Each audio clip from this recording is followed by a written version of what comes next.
Greetings, everybody. Thank you for joining us today for our show of Stronger.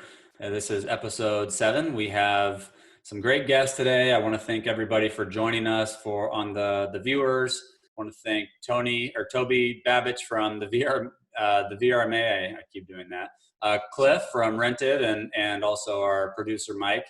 And wanted to give everybody a second to get some perspective on where we're going in this episode. Obviously, the concept of our show has always been stronger. How do we, during these difficult times, come out of this stronger? Obviously, there's a lot of phrasing in our industry about stronger together. Those two things really make a difference in this show because we have some people that are really working on helping us organize the industry, helping us evolve the industry. How do we come out of this from an industry level stronger? Not so much just our company or Cliff's company or other companies out there. This is really about our industry, and this show is, and how do we work together and how do we evolve coming out of these difficult times. So hope you enjoy, and we will be recording things after so people can watch it afterwards. Also, feel free to put in any Q&A throughout the broadcast if you have any questions for any of us. And let's go ahead and start with Toby Babich. Why don't you give yourself an introduction? Yeah, and don't worry about the Tony thing. It happens all the time. And luckily for everybody that makes that mistake, my middle name is Anthony, so it actually flows right through. So I feel a lot better. You do yeah, look like a Tony, let's be honest. I do. Yeah, I know. I look like a big meatball. But yeah, thanks, Brett. Thanks for having us all on here today to talk about the industry in general. My name's Toby Babich, current president of the VRMA. Breckenridge, Colorado is where I live and work. I have a company called Resort Managers here in Breckenridge. We manage about 60 properties. We manage associations. We have a real estate division. I'm also the mayor of a small town just south of Breckenridge called Blue River. We just had a 3-hour meeting last night, so I'm still a little bit groggy. You guys bear with me today. And then I've got a wife and 3 wonderful kids that have been keeping me busy at home. So again, thanks for having us on today, Brett. Looking forward to it. Absolutely. And I know we had some small chat earlier about your lifestyle right now. Why don't you give everyone a quick overview of what it's been like for you in your current home environment? Yeah, overall, just to back up a step, we closed down right in the middle of our spring break time frame up here in Breckenridge. That was around, I think it was March 19th. When we essentially asked everybody that was here to leave, and anybody that was coming, we had to cancel their reservations and send them back. Since then, life, like so many others that are going to be watching this or listening today, has been a challenge. I have immersed myself, probably not as much as Cliff, but I've immersed myself in the duties of looking after the membership of the VRMA, the vacation rental industry. I'm on several committees here locally in the county of Summit and the town of Breckenridge that are trying to plan for recovery efforts as we move forward, both health and economically. Obviously, looking after the town of Blue River, but in my free time, which has interestingly shrunk without having an extra burden of actual work to do. I try to take as much time as I can to focus on my family and my kids, and really enjoying all the wonderful things we still have access to. So it's been a very trying time, but there's been a lot of good in it. We've been able to help a lot of people through information and advocacy, and I think that really has kept me sane during the last 8 or 9 weeks. Well, we know you're doing a lot of great work, so thank you for that on behalf of our industry. Cliff, why don't we go ahead and have you introduce yourselves? I know most people who are on this call know both of you, but for those that don't, go ahead and introduce yourself. Oh, certainly. Thanks for having me on, and Toby as well. Glad to join today. I'm rocking my Streamline shirt from the last conference there, and I really think the theme of that conference, Unite, is really apt for the time that we're living in. It's definitely, whether it's globally and across industries or specifically in vacation rental community, we really have to focus on the things we have in common right now and work together. And so I've been really trying to focus a lot of my time on that. For those who don't know me, my background, you may love or hate my initial background. I was the co-founder of Vacasa and spent about 8.5 years of my life helping to build that company. And then I moved over to rented.com a little over 2 years ago. I'm the chief commercial officer over there, which oddly enough includes I run the tech, sales, account management, and operations side of that. So I have a great team that allows me to do things like be on the VRMA board, and I'm now the VRMA government affairs chair at a very interesting time. So been spending a lot of time going deep into Florida politics over the past 3 weeks and learning a lot and making a little bit of progress. So it's been an interesting time for sure. But like Toby, a lot of my time is really focused on my family when I can. I have 2 very little kids, a 4-year-old and a 2-year-old. Unlike Toby, we decided not to be outnumbered, and I'm really glad right now. But they keep, they're definitely a welcome distraction right now and keep us super busy. So it's good. And Brett, if I could, I just wanted to give Cliff a shout out. I actually haven't been on a webinar with him. I am shocked right now that Andrew hasn't fired you because of all the time this guy puts into advocacy, not just on behalf of VRMA members, but on behalf of the entire industry. Cliff, with everything I have in my heart, thank you for everything you've done. You're making me look like a lightweight when it comes to working on behalf of the industry. And I think people need to understand how much of your own personal time you're taking to advocate on behalf of our members and the wider industry. So thank you. Oh yeah, it's my pleasure. I finally get to use my law background. So I'm still a licensed attorney in Colorado and California. So if stuff hits the fan, I can still sue people in those states, I guess, which is some may be helpful. We'll see. Well, that's some great intros right there. I think that it's the first thing we can touch on is the fact that you talked about unite on your t-shirt, and that is a huge theme right now. And you look at what's going on in Florida and how many people are getting behind Florida and how many people are contributing to helping from the vendor side, from the property manager side, from the association side. We have so much support, and everything going on right now in this industry is giving us an opportunity to figure out how to actually do what we've always talked about in this industry, which is how to work together better, how to be stronger together, how to combat the challenges that we have as an industry when it comes to regulations and things such as that. So a lot of our topics are going to relate to that theme of unite and how as an industry we can come out of this stronger. But before we get into the nitty gritty on things, why don't we get an update from you, Cliff, on Florida? We know there's a lot going on there. We've had some success in the Panhandle. We're hoping to have a lot more success, and we know you've put a ton of work into it, along with Toby as well on the VRMA front to help, as have others. So why don't you give us an update on what's going on there? Oh, definitely appreciate the opportunity. And I'll start off by saying I'm willing to take none of the credit and whatever blame comes by for what happens in Florida, because it really has been a great collaborative effort of all the different organizations down there and managers and members. And, one to give a special shout out to is Scott Butler from Inhabit IQ has been really helpful on the data side. And so just the more data we get to the governor's office that, really tells both the economic story and the makeup of the industry, which is small businesses that are typically locally owned. That's been helping a lot.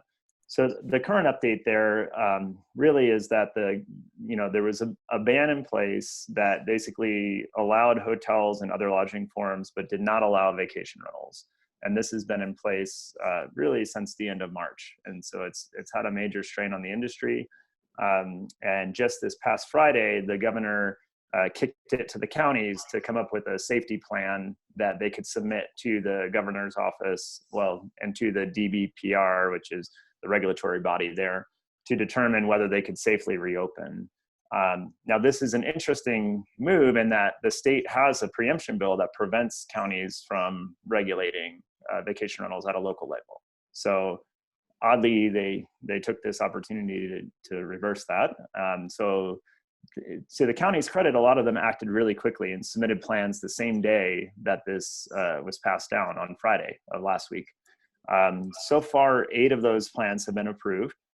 They're all in the northwest part of the state. That happens to be the area that the VRMA has the strongest number of members. So Northwest Florida and then Central Florida, where Kissimmee, Orlando are the 2 areas where we have the most members. Of course, the state as a whole is very dependent upon tourism and vacation rental tourism specifically. So right now we're really in the mode where we're pushing hard for counties to have their plans approved quickly. We're coming up on Memorial Day weekend, so it's very critical for a lot of these companies to know whether or not they're going to be able to maintain the reservations they have on the books with guests checking in tomorrow, Friday. So the time is definitely of the essence. And so we've been pushing hard, really just to, on both fronts, one, making sure the counties that haven't submitted yet submit a plan that makes sense. And a lot of counties have thankfully adopted the VRMA, VRHP safety guidelines as part of their plan. And that's been approved in the counties that have pushed them forward. So we're hopeful that that will happen in more cases. There are some other counties on the other end of the spectrum who have openly said that they're not going to submit plans, which gets us nowhere. And other counties who are saying they're going to kick this into June. So there's a lot of work left to be done, I guess is the short answer. But definitely have to give a specific shout out to Jason Sprinkle at Key Data, 360 Blue, Ashley Horsley there, and Tiffany Edwards, who have just been working day and night, working their contacts in Florida, because that's one thing I definitely did not bring into the table was contacts with Florida politicians. So definitely been a group effort there. And that's so good to hear. It's exactly what we need right now, especially in Florida. Toby, did you have any insight on what's going on in Florida from your perspective?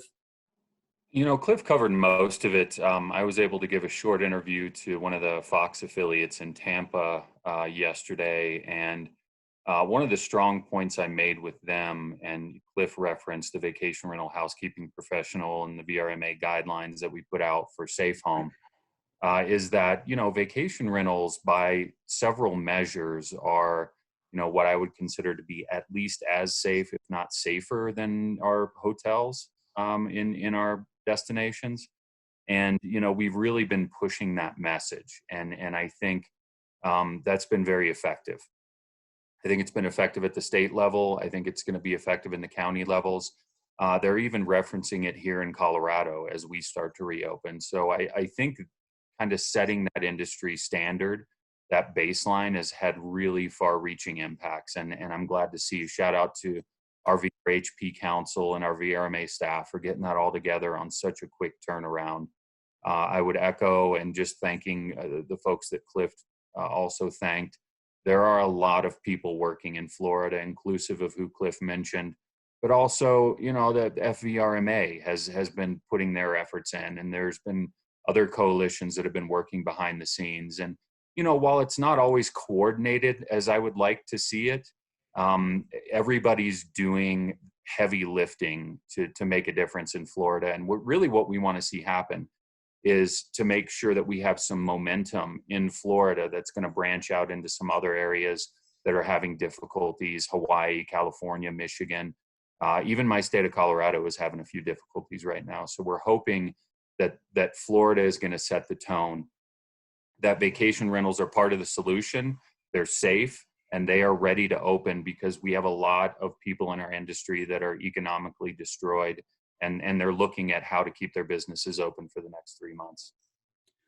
Yeah, we've had some pretty great conversations around the differences between a local association, the national association, and the initiatives that they can share and work together on.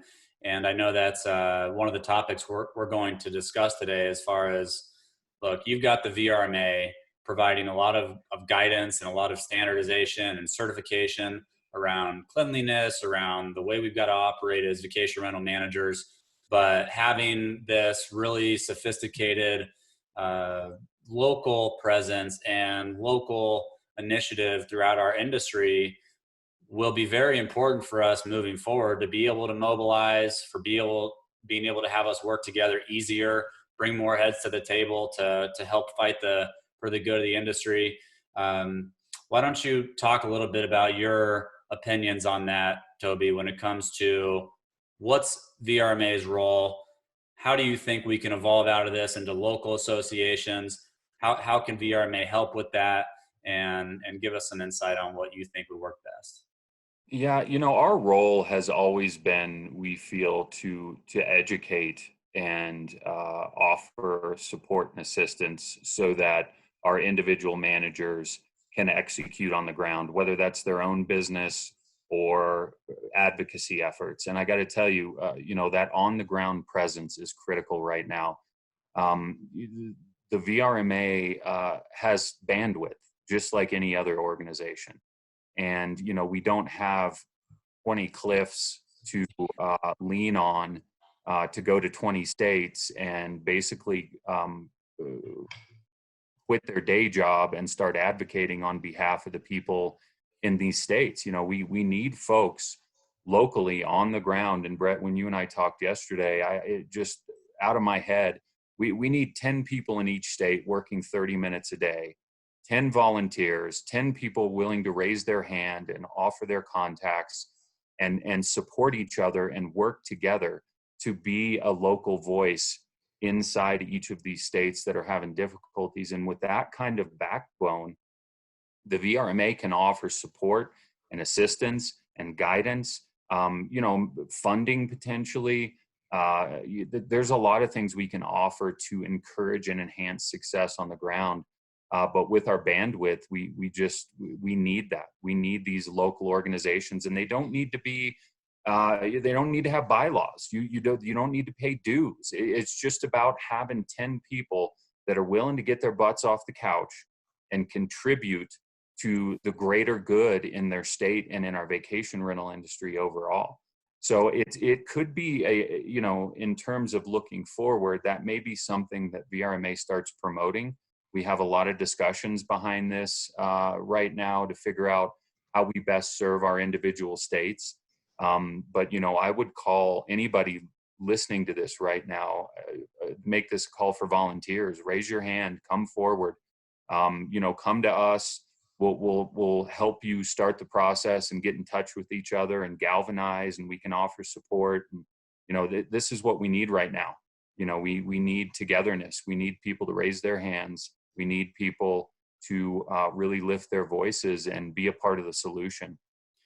So Toby, if somebody if they're interested in starting an association or they're interested in starting some group, one of the scary things about that might be the process of opening up, let's say, a nonprofit or the organization and the paperwork they've got to fill out. Are you guys there from a guidance perspective to help maybe share some of what you guys have done over the years? And this question obviously goes to Cliff too, with your legal expertise. Yeah, and I want Cliff to take some of this and Cliff talk about the group in Orlando we've been working with, and there's another group in Florida. It does not have to be legally organized. You can simply have an advocacy coalition where people agree to come together, share their resources, share funds, share contacts, and they can make a difference that way. So if it seems overwhelming to put together an organization and file documents and get a board of directors together, that's not what needs to be done to make a difference in states right now. Now, it can be, and we would encourage that. And I'll let Cliff kind of dive into that because I think he'd be a good one to talk about it with all the organizing he's been doing in Florida. Yeah, I'm really glad that you brought this up, Brett, because I think, I just became the GA chair in late January of this year. And initially my concept was, oh, this is great. We'll get to start making some momentum with organizing local groups and having more VRMA Connect events and things like that. Then mid-March hits and okay, we can't have in-person events. And, we are going to have a lot of regulatory issues that are urgent again, where we had just finally kind of come out of that. And we were working on proactive things like the Georgia state preemption bill that's now on hold because of all this and everything. So the short answer is, I think one of the things that Toby mentioned that's really key is keeping things high on action and light on formalities in the early days. like finding the common interests of the group, aligning on that, and just focusing on that, not getting into the politics of it in terms of who's going to be the president or the leader, or putting more power and structure into that. Because a lot of it is really figuring out what is the common goal of this group. And then if there are areas that they don't agree on, just don't address that for right now. I mean, and there are going to be some things that are really tough to get everybody in a market to agree on. But really, we're trying to focus on what are the common interests, what can we all agree on, how do we move that forward, and then link that to other groups that have shared interests. So one example of that is in Florida, and especially with the new regulations as of Friday being to push things to the county level, is that we needed to focus on organizing people within those counties to send a consistent message to their county commissioners to get the plan in place. And so we've been working closely with them, and they have a couple of other really cool initiatives. One, which is looking at forming a nonprofit to help local families to bring more positive attention to the vacation rental community and what they're doing there. A lot of them are doing this anyway, so they were looking at how they could maybe do it better collectively, as a good example. Another thing that may not be the right place for the VRMA to play, but is almost definitely a good thing for people to do locally, is to form political action committees, local PACs that are focused on electing officials that are going to be supportive of vacation rentals. So rather than being surprised when you have county officials or city officials that are pushing a ban, why not get in front of that and start working with them and understanding their position on vacation rentals before they get elected? And so a lot of what we're really trying to do now is to be as proactive as possible. And one big thing I think that everyone needs to know is that we understand that that doesn't mean that everything's going to be under the VRMA's umbrella. So we're really embracing partners on this, whether that's Rent Responsibly, who we work really closely with. Dave Krause is running that organization. Matt Curtis over at Smart City Policy Group, they're doing some local organizing. VRBO does a lot of local organizing. So there are opportunities to tap into existing groups and then support them where we might. And if it ends up being something more formal down the line, such as an official chapter of the VRMA, those are all things that we're very open to. But instead of focusing on what's the formal structure right now, we're more focused on how do we get people engaged and then help them, to your point around what questions do they have? Because rather than just assuming they want to fit into the same structure that some other group is working on, we want to make sure that we know what their specific needs are, because they do vary quite a bit from place to place. So basically we're talking just get involved, create some sort of action that you're going to take to help your community. That could be in the form of like the Orlando group, or of just a group of people that are taking it on that might evolve into something else. It might be someone that does build an association at some point, does build a political action committee, but just start by emailing Toby, emailing Cliff. I mean, I'd say me.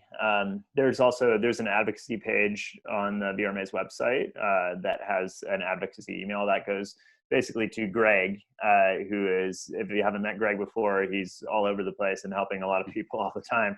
But he's very good about responding on that and making sure he gets it to the right person that can help organize the group. So okay, so start by, if you're interested in making a difference, trying to do something locally to help the industry, to help your community from a vacation rental perspective, email Greg. And Greg or me, but to simplify it, Greg Holcomb at VRMA, and we have the VRMA advocacy page on our website. I would also go to the site, because the site might even have some of the things you're looking for already. And what is the URL on the advocacy page? Do you know? I can pull that up here. I think it's VRMAadvocacy.org. Yeah, that's right. I need to memorize it. VRMAadvocacy.org. You can start there. You can also email Cliff, email Greg, email Toby. Yeah, I mean, literally, Brett, I'm talking to somebody later this afternoon in California. She reached out to me. I did a webinar for the Resort and Second Home Property Specialist Committee of the National Association of Realtors, and we talked about a lot of this same subject, how it relates to them. And I've had 2 or 3 people reach out to me. I'm talking to this nice lady from California today, and what my goal is with that is to listen to her and then maybe hook her up with somebody else from California and figure out she raised her hand. She wants to do something. She's concerned. So that this is exactly how a coalition starts. It's as simple as outreach and raising your hand. And I know we have a lot of associations out there. We've got the VRMA, we've got the FVRMA, we've got the North Carolina Association, we've got the Northwest Professionals Association. I know there's already some groups out there. And are you guys actively involved in working with them in some way, or is that something you hope to do more and more of? Yeah, I think our policy as the VRMA is we have an open door. We want to work with anybody to make a difference in our individual markets, anybody that we can, and it doesn't matter who it is or what their role is in the industry, whether it's a platform or whether it's a manager or whether it's one of our wonderful suppliers. It doesn't matter. We're all in this together. So even with these other organizations, a lot of the folks that are on the boards of these other organizations, these other VRMA type organizations, are also committee members at the VRMA. So we really do have an open door and want to work closely with whoever we can to make a difference. That's great to hear. And I know we need that. And it comes down to us too, right? It comes down to the suppliers. It comes down to the vendors. It comes down to the managers. It comes down to the associations. We're all in this together. And I know that you look in the VRM Intel magazine that just came out, there's a lot of the ads actually talk about that. And it's like, our industry's ready, but how, right? It's like, how do we get there versus just talking about it? And I think that you guys are doing a really good job of trying to lead the way. And I want to support that in any way I can. Let's pivot to when it comes to the comment you made the other day, right? The rising tide lifts all ships. I think that, I know it's a common phrase, but I think it's so important in our industry to look at it that way. So when it comes to stuff like, let's say, cleanliness and the certifications and things that you're trying to do at the national level to enhance the reputation of our industry, the quality of our industry, the professionalism of our industry, what are your thoughts on that? I mean, what do you want to do from a quality perspective, from an industry perspective, to help us show the rest of the country, the rest of the local authorities, that we are professional? We are just as legit or more legit than hotels or some hotels. I mean, I don't like the fact that we're sort of still out in the cold in these moments. And I think our communication can get a lot better. Yeah. And I think it's an easy narrative to push right now because, or at least it has been historically, because we haven't pushed back against it, I think, strongly enough and loudly enough. And we are right now. And I'm extremely excited about, the Safe Home program that the VRHP and the VRMA developed. One of the tricks, well, not really tricks, one of the strategies we've been using is we've been getting it into the hands of government officials. And this is one of the things that behind the scenes was going on in Florida. Is we had Greg, who Cliff referenced earlier. He's our GA director. When we finally released those safe home guidelines, Cliff got those into the hands of, Cliff, I can't remember, I think it was like 2,000 policy and lawmakers in the state of Florida. It was one of the first things. Yeah, Greg got that. Yeah, so we if use you want a to take it from software there. called Quorum, which gives us all of the reps at every different level, whether it's state reps, U.S. reps, for all of our different markets that we service. And so Greg's always on top of that, getting the communication out and pushing the regulations in front of people. I will say the response was extremely, the response rate was much higher than normal. Normally, we have a lot of opinions on a lot of things as they relate to vacation rentals. With Florida, the local officials were looking for answers. Like, a lot of them were, I would say, on our side more than they typically are, in the sense where they didn't see the logic between allowing hotels and not allowing vacation rentals. And to your point earlier, I really don't think the hotel industry has done a great job of creating the perception that all hotels are in compliance and run wonderfully and all this. But we all know there's roach motels out there, and they fall under the same umbrella. And just in the same way that in our industry, we have to acknowledge that there are bad actors. We just can't allow ourselves to be dragged down to that level.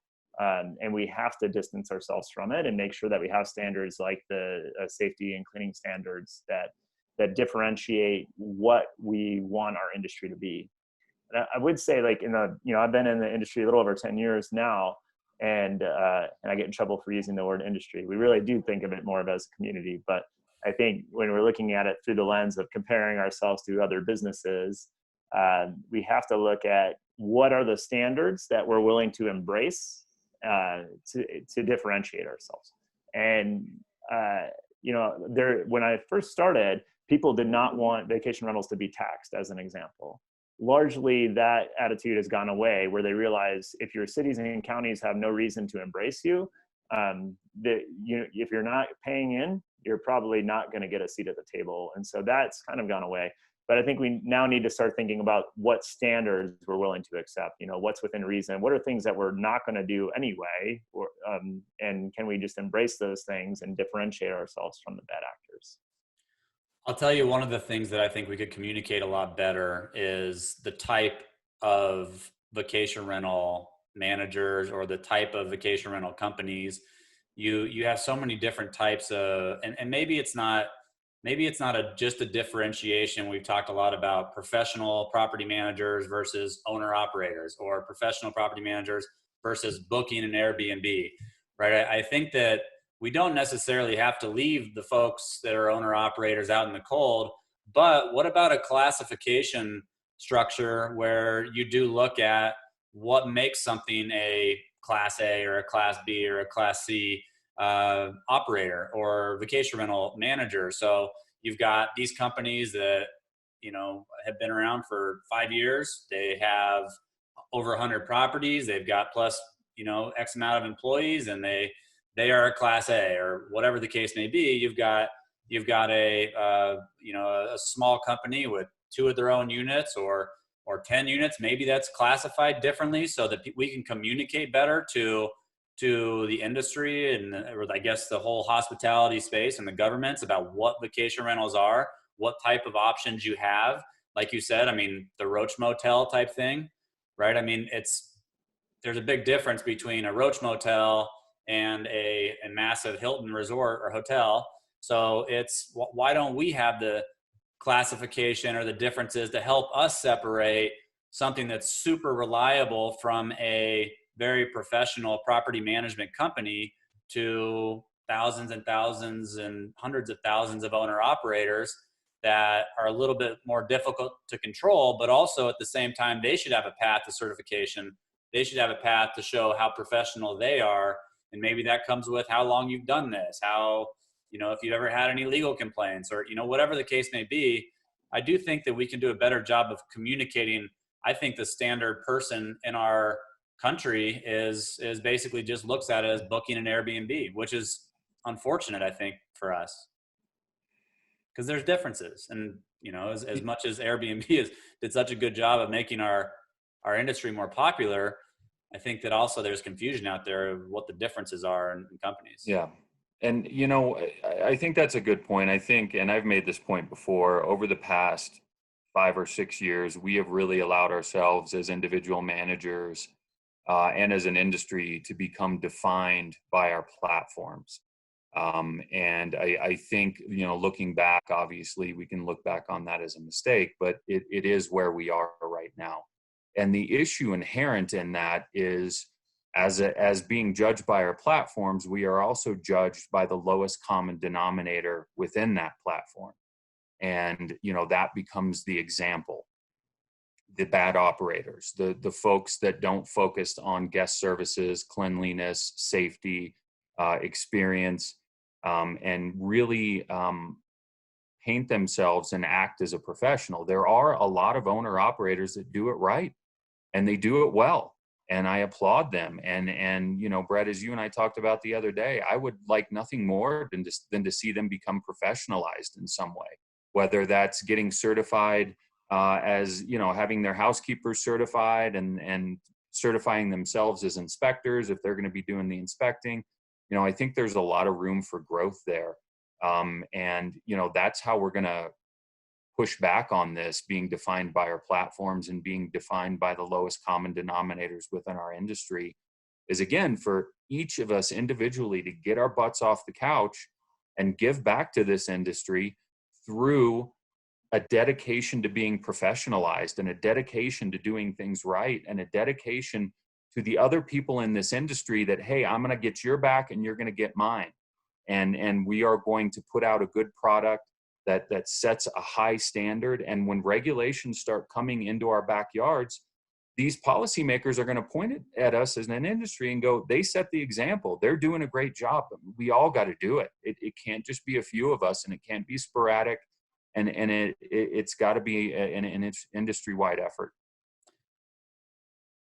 Yeah, and I think another comment you made yesterday was fairly striking when it comes to we're all part of the industry, but we need to get more involved to give back to the industry. Why don't you give us some of your perspective on that? Because I do think that's one thing that the hotel industry has done, right? They are part of the hotel industry, but they are all fighting together to help try to regulate us or try to put us, in a position that we are losing business and they're gaining business. So how do people, how important is it to give back? Yeah, and I'll say a couple brief things. I want to throw it over to Cliff because Cliff is king of giving back. And Cliff, I want you to mention your housekeeping fund that you started a couple months ago, which was just an amazing thing for you to do. But Brett, what you and I talked about, and I'm going to be a little more blunt about it. There are a lot of people in our industry that are taking, right? They're taking from our industry. They're taking guests. They're taking marketing. They're taking awareness. They're taking advocacy. They're making a living doing this, but they're not part of the industry. Part of being part of an industry, or as Cliff referenced, a community, is yes, benefiting from it, but also giving back to it so others can benefit.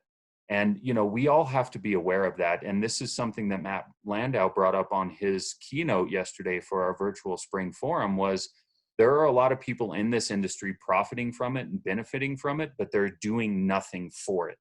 And that has to change. Yeah, no, I definitely agree with that. I think, kind of starting at the point on the advocacy front, our industry is just severely underfunded compared to anything comparable. If you look at the AHLA or NAR, really even smaller industries, they're like cruises, everybody's fighting regulations with more money than the vacation rental industry.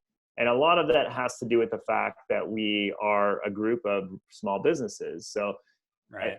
And that could be an enormous strength for us. And I think that's the approach that I'm looking at it from is I think it feels overwhelming to contribute to a large national fund if you're in a small town and you're a small business. So part of our lens is looking at it on how do we start local and make sure at least that the activity is happening there, that they're giving back, that they are involved in their county and city decisions, whether they're even becoming elected officials like Toby is, I think that's, people don't often think of that path because owner operators of small businesses are extremely busy. So they might not think, oh, one of the things I should be doing is, being involved in my local government. So it's money or time, and people don't always have both. Sometimes they have neither. But if you have neither, you have to think about whether, you're building some future debt in the sense of you're not contributing to that now. Is it going to come back and bite you? And, or can you give something to the people that are able to contribute there? I think there's another piece that I'll bring back to the fact that we are a community of small businesses, I think is a real strength in that many of them are giving back from a philanthropic standpoint, whether that's something small and local that they're doing to help out other businesses or schools in their community, whatever it might be, or doing that abroad. There's some really great initiatives there. And I had hosted an event last week to raise money for the Housekeeper Relief Fund, where I really highlighted some of the people in the industry that have given back a lot to their community. And I want to continue doing that over the course of the year. But I think there's a real opportunity there too. And so the housekeeper relief fund that I started with a few other people was really an acknowledgement that this is the group that really is the heart of our industry. They're the people who spend more time in the homes than anybody else. And they're the ones that make the guests have a wonderful experience. If the home isn't clean, nothing else matters. That if I've learned nothing else in operations over the years, that's definitely number one. And but they're often the ones that are hurting the most economically, even in the best of times. They have unpredictable schedules, unpredictable hours. It's very manually intensive work, very labor intensive, difficult work. As people get older, it becomes harder to keep up with that. And many are classified incorrectly from a legal perspective. So they weren't able to benefit from the stimulus programs that did go through. So starting that fund, we're doing a direct giving to housekeepers that were hit immediately from that. And it's a good example of how the community came together. I mean, we received over $10,000 in donations and given that back to over 100 housekeepers. And it's come from a lot of donations between $50 to $100 from people throughout the vacation rental community. So it's been, it shows what collective effort can do. And that's, on I would say a smaller scale than what we can really achieve as a broader community if we put all of our efforts together. And I think that's where we are headed. I mean, there really are a lot of great people involved in this community. And where I see when people aren't doing it, it's not because they don't want to, it's because they're overwhelmed already with their business. And we're not making it easy enough for them to get involved. So I feel like that's what we need to work on at VRMA and really as a vacation rental community as a whole, is how do we make it easier for people to start giving back to it and, helping them figure out how to prioritize those things. Yeah, that makes a ton of sense. And it's great what you've done with the housekeeping folks, because that is community. I mean, community in our industry, let's rephrase it, community.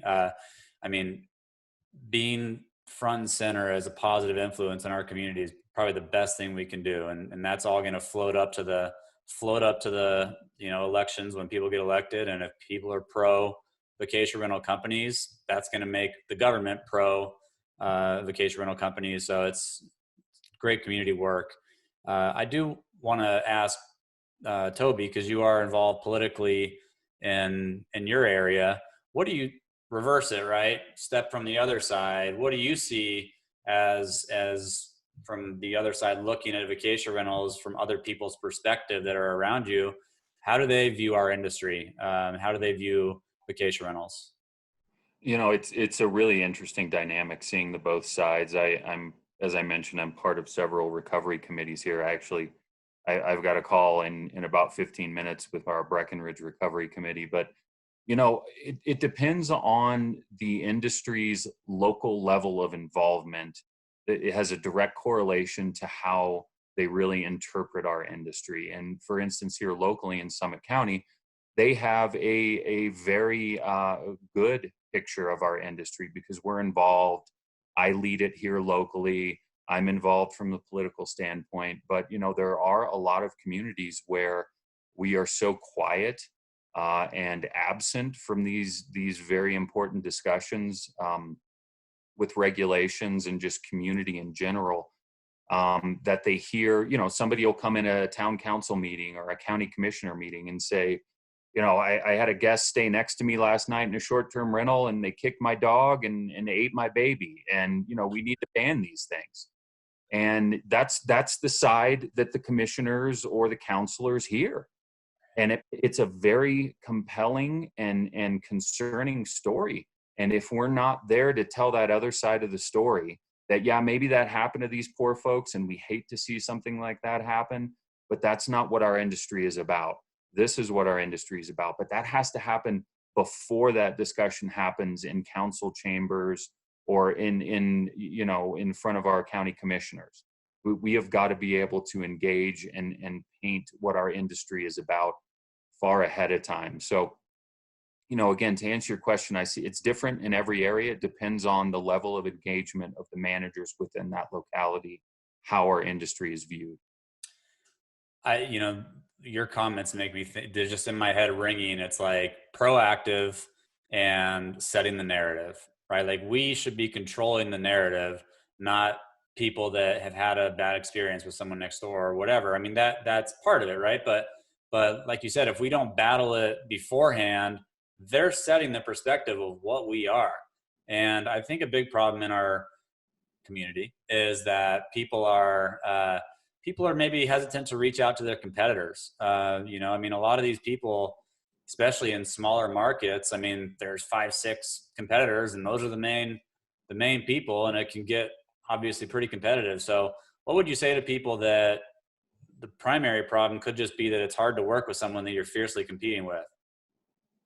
I would say, and I speak from experience, we formed our local Breckenridge Lodging Association about, I want to say 9 years ago. And that has become it's a mind-bending community, how helpful people are to each other. Hey, I've got an overbooking. Hey, my owner came in and I didn't know he was coming. Hey, I had a boiler burst and I need somewhere to move these guests. People come out of the woodwork here to help each other. And, I think what helped us overcome that initial fear or concern is just the realization that without the industry, there is nothing for our businesses to function inside of. It's got to be industry first, individual business second.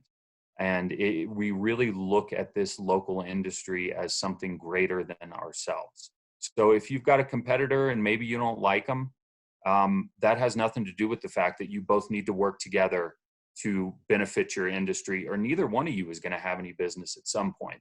So you've got to be able to get past yourself and past your fears and really reach out hands to other people and be able to work together with them. So Cliff, I don't know. I know, again, you're Mr. Coalition Builder over the last several months. You have any comment on that? Yeah, I think some of it can't be forced, right? Where if you have people who just don't recognize the problem, and then it's really hard to get them to change. So where we've seen it work, but you can present, hey, if you're not working together, here's what happens. I think there's enough cases out there now that people have seen it go wrong.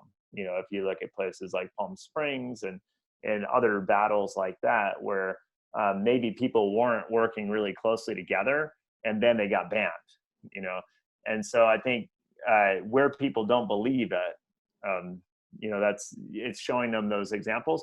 And in the other case, it's hey, everybody might not be on board. You don't need everybody to get started. So if there's 10 managers in a market and 5 of them want to work together, that's better than 0. So get those 5 together. The others might stay out of it, or they might come on board. Either way, at least you're starting to get a narrative in front of there.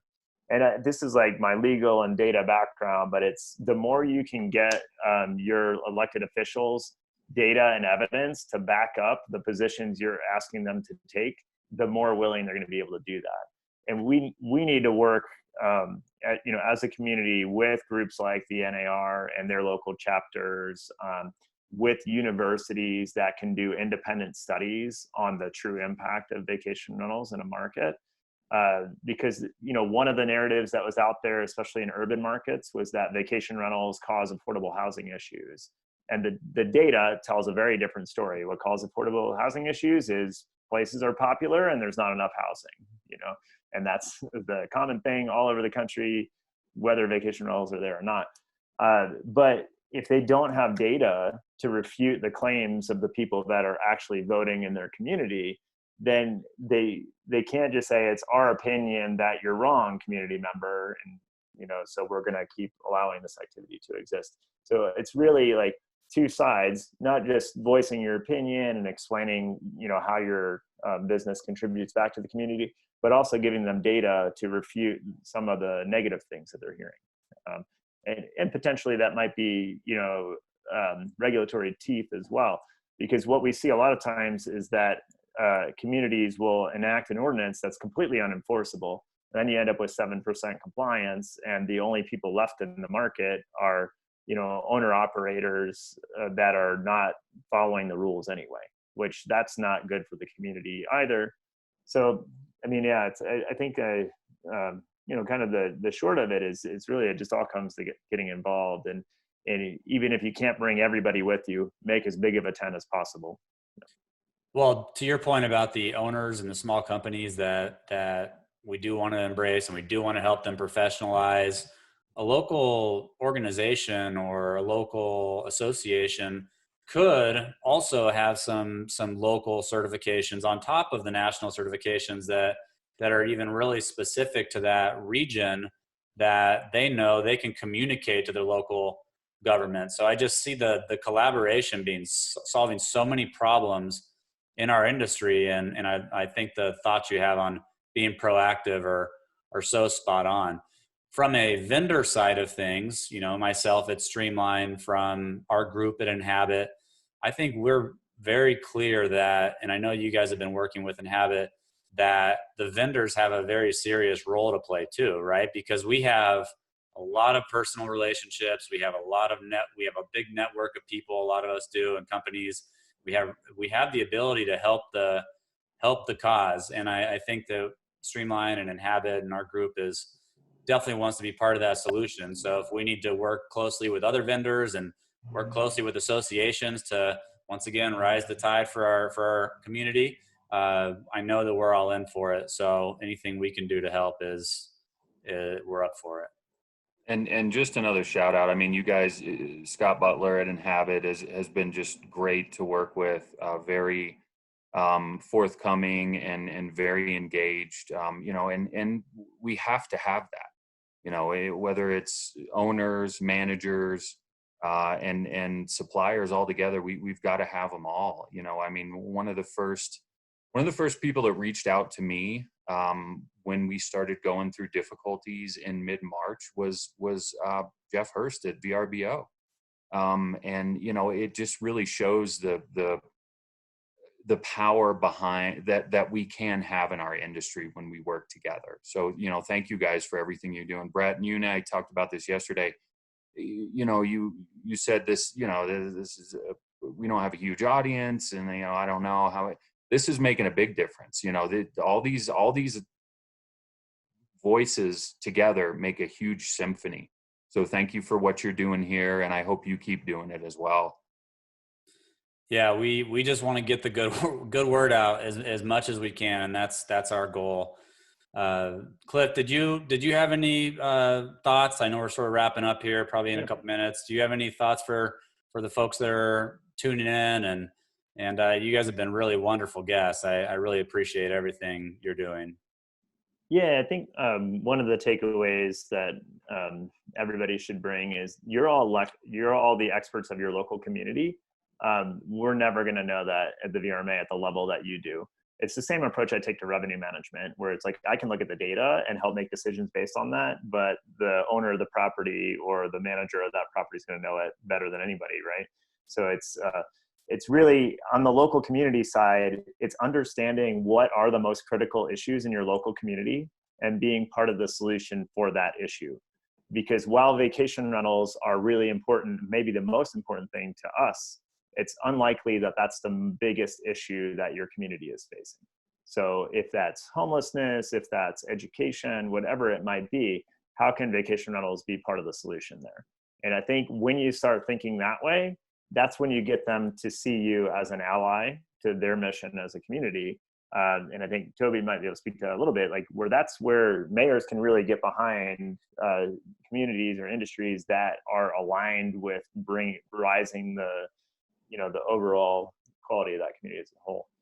And since I haven't talked much about rented, the other thing I will say is that, our primary thing is revenue management as a service, which I think is very much needed. I don't think you can rely completely on an algorithm. I think whether you're using somebody like us or doing it on your own, you need to be intervening with prices, especially in a time like this, because the demand is changing rapidly on a daily basis. And so we're seeing Florida is a good example. It's going from closed, nobody's going there. Next day, managers are having their biggest day ever by 2x. So being prepared to do that now, Like, don't get too caught in the doldrums of, man, this is, it's terrible for everybody. The situation has not been good. It's not been an easy situation to run your business in, but don't get caught behind the 8 ball and being too late to make adjustments that you need to make to keep your business in good shape as well. And so while we've spent a lot of time talking about, to Toby's point, there has to be an industry first before you can have a business. And we spent the bulk of our time talking about that. Also think about making sure you're making the right moves for your business. And so that's one of the other pieces we've been working with managers on, is taking this time to make those decisions that you've been waiting on for a while. Like, if you have a little bit of time now, be strategic about how you use that time, whether that's switching to a new software system, like a Streamline, or, other big decisions, hiring decisions, whatever you're making within your company. Take this time to be deliberate about that and be proactive and get ahead of it. Well, I was telling we surprisingly have had a lot of companies that, have made the switch, large companies that say, now's the time, it's never a good time, now's the time to move ahead of that. And I think more than anything, it's like the dialogue of being able to tell your owners and to tell anybody, your guests, that you came out of this situation stronger, right? You didn't just sit back, you did something to move forward, whether it's getting new software, whether it's creating new policies and procedures, whether it's, engaging on something in the community that you've never done before. But I do think that the faster people can get out of the mud and try to do something to move your business forward, it helps you tell a good story to your owners. And we all know right now there's going to be a major shuffling of owners in our industry through companies that either, go under, or owners that just want to try something new because this was so devastating to them. So I think being able to tell a good story when you come out of this is a big deal. So when it comes to running your business, technology, revenue management services, don't ignore it. It's still going to be there at the end of the day. But I did want to touch on one thing, Cliff. You and I talked yesterday. This doesn't necessarily always have to be a state level. It doesn't necessarily always have to be a county level. It can be any type of situation, right? It can be, you said in Florida there was 20 something that have opened and 67 that have not opened. Yeah, unfortunately, right? Only 8 that have opened, and 8, okay. 59 that have not. Yeah. Okay. So regardless, those areas, you can really start any sort of collaborative group, I think was a phrase that Toby used. And I know our friends over in Orlando are doing a good job, because a lot of the big companies have come together to fight for the common good. So I'd encourage everybody to do that throughout the entire industry. I wanted to thank both of you for being so great on the show, obviously so great for our industry and being champions in the fight for moving our industry forward and our community forward. And let me know if you need anything offline, but happy to chat at any point. Yeah, thank you, Brett, for doing this today. Again, we appreciate the work you're doing. I just want to remind anybody that's going to listen to this, that we're at a moment in time that was built on the goodwill and hard work of the people that came before us. And I have always said, we owe a debt to the people that came before us. It's going to be payable to the people that are going to come after us. We all need to really stand up and make sure that we're focusing on the big picture, and that we are building something that's sustainable for those that are going to come after us. So, I'm calling everybody to action right now. Raise your hand, get involved. Now is the time. Great final thought. Everybody, thanks for tuning in, and have a great rest of your day. Thanks, guys. Thank you.